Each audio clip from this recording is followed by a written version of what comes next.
What's going on, guys? Right behind me is my brand new, newly restored W124 300CE, and today I'm gonna do a walk around tour of what we did to restore this car, and the video after this will be an in-depth before and after and more details on all the materials and everything we used, how long it took and everything. But today I just want to get a basic walk around to show you guys what we did and the aesthetic that we're going with. So without any further ado, man, let's go. Standing right in front of me is a Code B 300CE. I think the year is from 1991. Let's start with the outside. Now first, the car didn't come like this, guys. The car came with a Lorenzer body kit, which was very hideous and ugly and uneven. And the old owner somehow came through, and the spring in the front wasn't even. So first thing I did was I took care of the fitment and the rim. First day I got the car, I went and get the AMG ST1 to fit in the car. I think it looks better than an ST2 or ST3, especially with the W124. Let me take you to the side so you can see this properly on how the car is sitting right here. Can you guys see it? Okay. So here's the thing about this car. First it came and the front suspension was cut, and it wasn't cut evenly. I mean, Thai engineer. And then I was looking for this other rim from the S-Class, which looked like this monoblock thing, looks like a boss. But by the time I wanted to go get it, it was sold already. So I got this ST1, which is super hard to find now. I went with ST1 because it looked more sporty. And the front, I think it's 8 or 8x5. The back is 9 inches. On the front tire, we're sitting on 225, 40, 18. And on the back, we're sitting on a 255, 18, 35, which is much wider. It gives the car a much nicer aesthetic, especially when you look at it from the back. So let me show you what it looked like from the back. Oh God, guys, and the interior on this car is amazing. I'll show you that later. Wait, we gotta go. Can you see it? See how much wider it is on the back than the front? That's how we wanted to sit. And I got a funny story about that exhaust, which I will tell you guys later, but let's move into the car, see what we did. Cause like our shop is an interior shop and I like to customize it. I didn't really go wild with the customization in the car. I kept it mostly stock looking, but customization vibe. So let's start with the steering wheel, okay? First and foremost, this car particularly, the 300C, does not come with this SRS or airbag steering wheel. So we went with this. It's a newer model of the W124. We put that in, we wrap it around black Napa leather, and we redid the wood grain. So this wood grain is called Zebrano for the Mercedes lover out there, you know what I'm talking about. I guess it looked like Zebra, if I'm wrong, my bad. So we restored the whole wood grain on that, plus the wood grain on the center console. On the glove compartment, that didn't come with the car. It was all broken, so we restored that. The center console. The gear is also new, all brand new Zebrano wood. And what I'm proud of, like one of the things I'm proud of the most about this car is the door panel. Like I love this. You see that panel right there? Like very straight in front of you with the 3-stripe line? Well, in the old school Mercedes, it comes with this weird wrinkly material that looked like wrinkled nutsack. And I don't like that. So I went with this new kind of upholstery. It's not microdynamica, it's not Alcantara. It is better, it feels so much better. And to match that out, I put the same material into the roof. Sorry, there's a car that came down. I put the same material into the roof line, and it looks super breezy. And that extended all the way to the pillar in the back. You guys see that? Super beautiful. All the seat from the back are fully restored, brand new, as well as all the seat in the front. Those are fully restored and brand new. What I'm proud of the most though, this material right here, let me assume it's a manual focus. Yeah. Manual focus, manual focus, manual focus. Can you guys see? Okay, so this stripe right here, right? Man, this is overblown. 1 second, guys. Can you see that better now? Okay, so this stripe right here, it's kind of like yellow mustard color. I like this. It kind of gives the car like a brighter accent. We had two choices to choose. One was like kind of silver white. This is yellow mustard. I went with this.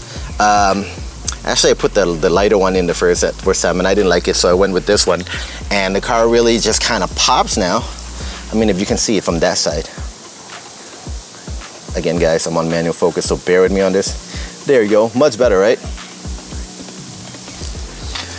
Now moving on. Let you guys see the seat. Looks super breezy, looks super new on the inside. This is what I love about having a customization shop. I can do this all by myself, and I did it in, well, 1 month. So that's the inside of the car. Even though the car is small, it feels super duper breezy. Now I'll take you guys to the front. The aesthetic, overall aesthetic of the car, I like it. I try to keep it normal as a normal like the best of OEM look, I guess, with AMG wheel. I guess that's kind of OEM back in the days too. So the front, the back, and the side came with this Lorenzer kit in the beginning, but it was like made by Thai people, I guess. So it was weird. It wasn't even a bumper. It was the mold of the bumper. I'll put the picture up on the next vlog. But it was all black, everything. The front suspension wasn't even. The car came with like a mono block fake Brabus rim. Changed all that out. The bumper was very important. We went with the stock Mercedes and two-tone it out.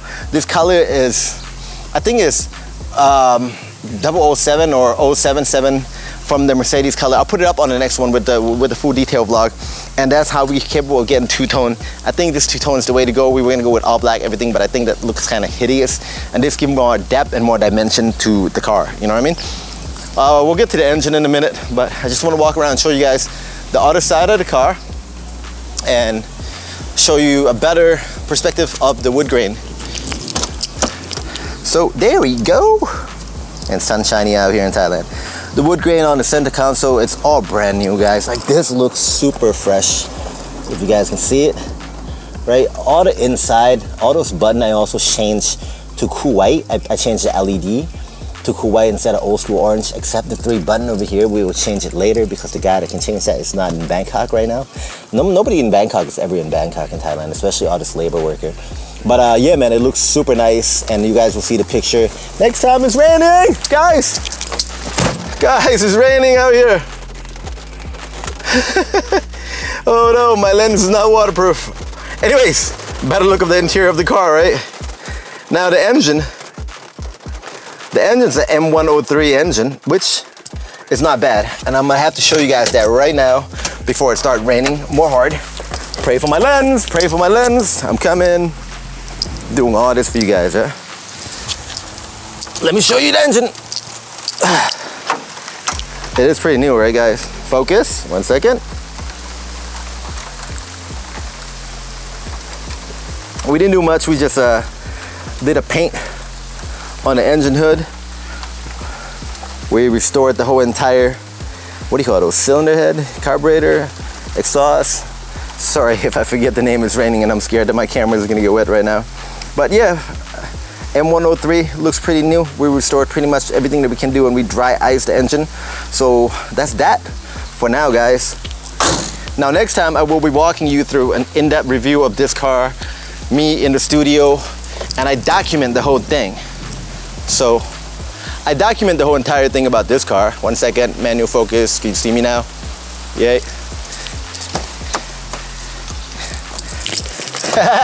What's up, guys? So this whole entire car was documented, and you guys will see like how hideous the roof was.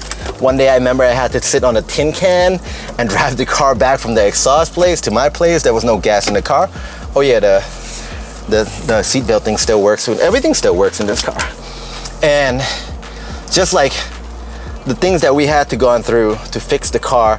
And the funny and the weird thing about it is when we bought the car, the previous owner has the receipt of all the things we fix, but it turned out that everything he fixed, we have to refix again. So I don't know what mechanic he went to, but don't go to those mechanic. Again, guys, having a good relationship with your mechanic or people who know the car is one of the most important things to do to install this car, restore this car, and taking your time to pick like the upholstery. So smooth, man, feels so nice. The material, the wood grain, the wheel, and the fitment is very important. Don't just go out there and get an AMG wheel, ST1 or ST2.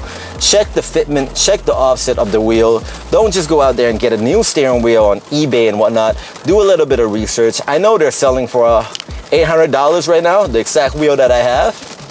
Well, I got mine for 30 bucks and I restored it at my own shop for another 60 bucks. So how much is that? $90, right?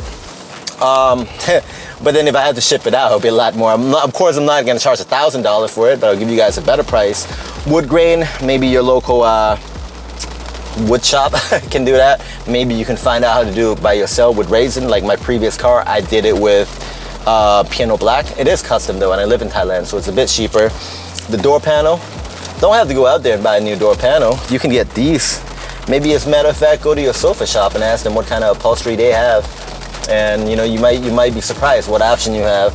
As far as the engine, the nuts, and the bolt, and the screw, if you want to keep it by yourself, it depends on how hardcore or how nice you want to restore it. We can galvanize everything, or we can just refurbish everything. Depends, but hopefully this will inspire you guys to go out there and get a W124 and restore it. For me, it took me about a month and a half to restore it, due to the fact that I have a partner in business that owns a car restoration shop, and I own a dry ice cleaning business.